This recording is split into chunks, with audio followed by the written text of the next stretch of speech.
Welcome to Study Circle. In this video lecture, we will study about competition. Competition is defined as a process in which the fitness of one species is significantly lower in the presence of another species. Now let's see. For example, ये A species है और ये B species है. A species की जो fitness है वो decrease हो जाती है. Why because of presence of B. इसको हम कंपटीशन से डिनोट करते हैं, इसको हम कंपटीशन कहते हैं.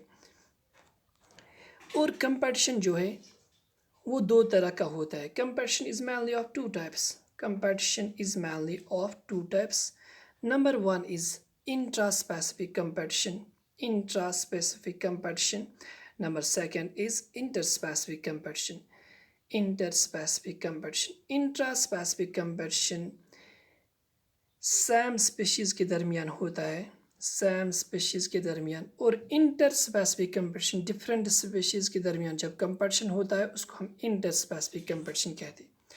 और जो इंट्रा स्पेसिफिक कंपटीशन है वो सबसे ज़्यादा सीवियर होता है, यानी सबसे ज़्यादा एक्यूट और ख़तरनाक जो कंपटीशन होता है वो इंट्रा स्पेसिफिक कंपटीशन होता है. वाई? बिकॉज सेम रिसोर्सेज के लिए कंपटीशन हो रहा है, सेम रिसोर्सेज के लिए कंपटीशन हो रहा है और सेम मैकेनिज़्म भी इस्तेमाल करते हैं स्पेशीज़ इस रिसोर्स को हासिल करने के लिए. डैट मीन्स कि इंट्रा-स्पेसिफिक कंपटीशन इज़ सीवियर. इस इंट्रा-स्पेसिफिक कंपटीशन जो है वो सीवियर बन जाता है. कंपटीशन में exist even when there resources are not limiting. Generally आपने सुना होगा कि कंपटीशन तभी पॉसिबल है जब रिसोर्सेज क्या होंगे, जब रिसोर्सेज लिमिटिंग होंगे. लेकिन ये कोई रूल ऑफ थंब नहीं है कि कंपटीशन तभी पॉसिबल है जब रिसोर्सेज लिमिटिंग होंगे. तो अगर रिसोर्सेज अबंडेंट भी होंगे, अगर रिसोर्सेज अबंडेंट भी होंगे तब भी कंपटीशन पॉसिबल है. ये मैं आपको आगे एग्जांपल से समझाऊंगा कैसे रिसोर्सेज अबंडेंट होने के बावजूद भी कंपटीशन हो रहा है. Sometimes the feeding efficiency of an organism may drop down due to the presence of its competitor. This is called interference competition. Interference competition में क्या हो रहा है कि A species for example और ये B species है. A species को जो feeding efficiency वो decrease हो रही है. Why? Because of presence of B species. और जब ये काम हो रहा है तो बी स्पीशीज़ को हम क्या कहते हैं, सुपीरियर स्पीशीज़. बी स्पीशीज़ को हम सुपीरियर कहते हैं और ए स्पीशीज़ को हम क्या कहते हैं, ए को हम इन्फीरियर कहते हैं, ए को हम इन्फीरियर कहते हैं, इन्फीरियर कहते हैं. तो जो सुपीरियर स्पीशीज़ होता है, सुपीरियर स्पीशीज़ होता है वो एलिमिनेट करता है, सुपीरियर स्पीशीज़ एलिमिनेट करता है किसको, इन्फीरियर स्पीशीज़ को. इस कंपटीशन को हम क्या कहते हैं, इंटरफेरेंस कंपटीशन कहते हैं. Now let us see. It is generally believed that competition occurs when closely related species compete for the same resources that are limiting, but this is not entirely true. दूसरी बात जो भी आपको जो misconception होती है वो क्या है कि कंपटीशन तभी पॉसिबल है जब सैम स्पीशीज़ सैम रिसोर्सेज के लिए compete करते हैं. लेकिन हो सकता है कभी कभार हमारे इकोसिस्टम्स में क्या होता है कि डिफरेंट स्पेशीज़ है और वो सेम रिसोर्सेज के लिए कंपटीशन करते हैं. फॉर एग्जांपल इसकी एग्जांपल क्या है, अमेरिकन लैक्स में क्या देखा गया है कि फ्लामिंगोस and residential fish compete for the common resource food, the zooplankton in the lake. American lakhs में क्या है, फ्लामिंगोस ये क्या है, ये एक स्पीशीज़ है और जो वहाँ की फ़िश है वो दूसरी स्पीशीज़, यानी दोनों डिफरेंट स्पीशीज़ है लेकिन दो स्पीशीज़ डिफरेंट है लेकिन वो कॉमन रिसोर्स के लिए compete करते हैं. और वो कॉमन रिसोर्स क्या है, जू प्लैंकटन पे ये भी फ्लामिंगोस भी करता है compete जू प्लैंकटन के लिए और फिश भी किसके लिए compete कर रही है, जू प्लैंकटन के लिए. तो इससे ये बात समझ में आई इस एग्जाम्पल से कि इट इज़ पॉसिबल कि different species are competing for same resource. Secondly, resources need not to be limiting for competition to occur. In interference competition, the feeding efficiency of one species might be reduced due to the interfering and inhibitory presence of other species even if resources और abundant. और ये भी बात याद रखना कि ये ज़रूरी नहीं है कि कंपटीशन तभी पॉसिबल है जब क्या रिसोर्सेज लिमिटिंग है। फॉर एग्जांपल अगर अबंडेंट रिसोर्सेज भी है तब भी कंपटीशन हो सकता है। फॉर एग्जांपल ए स्पीशीज़ है और बी स्पीशीज़ है। ए स्पीशीज़ क्या करता है, ए स्पीशीज़ की प्रेजेंस की वजह से बी स्पीशीज़ की जो ग्रोथ होती है या बी स्पीशीज़ की जो फीडिंग एफिशिएंसी है वो डिक्रीज़ हो जाती है, क्योंकि फॉर एग्जांपल ए स्पीशीज़ ने कुछ केमिकल सिक्रिएट किए जिसको हम एलिलोपैथी कहते हैं, केमिकल सिक्रिएट किए जिससे बी स्पेशीज़ की जो फीडिंग एफिशिएंसी है वो डिक्रीज़ हो रही है। तो इसकी वजह से इसको हम क्या कहते हैं, इंटरफेरेंस कंपटीशन कहते हैं। यहाँ पर अबंडेंट रिसोर्सेज भी थे लेकिन फिर भी जाके कंपटीशन हो गया।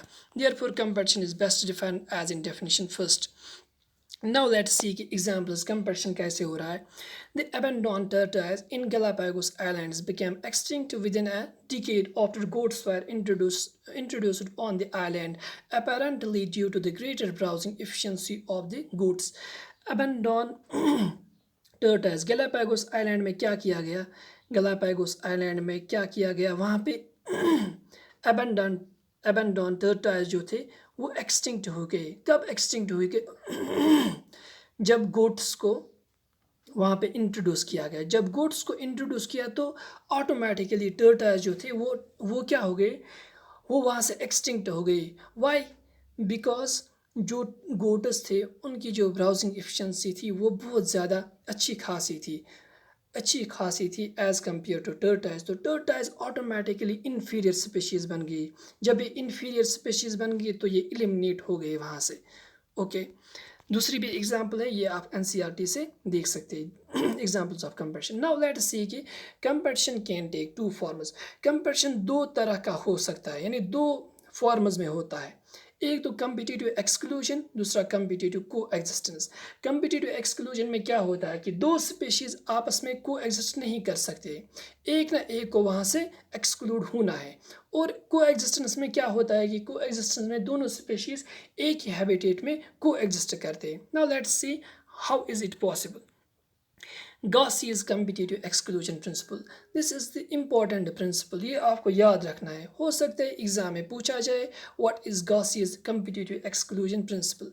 It states that two closely related species competing for the same resources cannot coexist indefinitely and the competitively inferior one will be eliminated eventually. This may be true if resources are limiting but not otherwise. Gaussian principle क्या कहता है, let's see कि example से समझेंगे। For example ये ए species है और ये बी स्पीशीज़ है। Gaussian प्रिंसिपल क्या कहता है कि they are competing for same resources. For example हम लेंगे जू प्लैंकटन ही।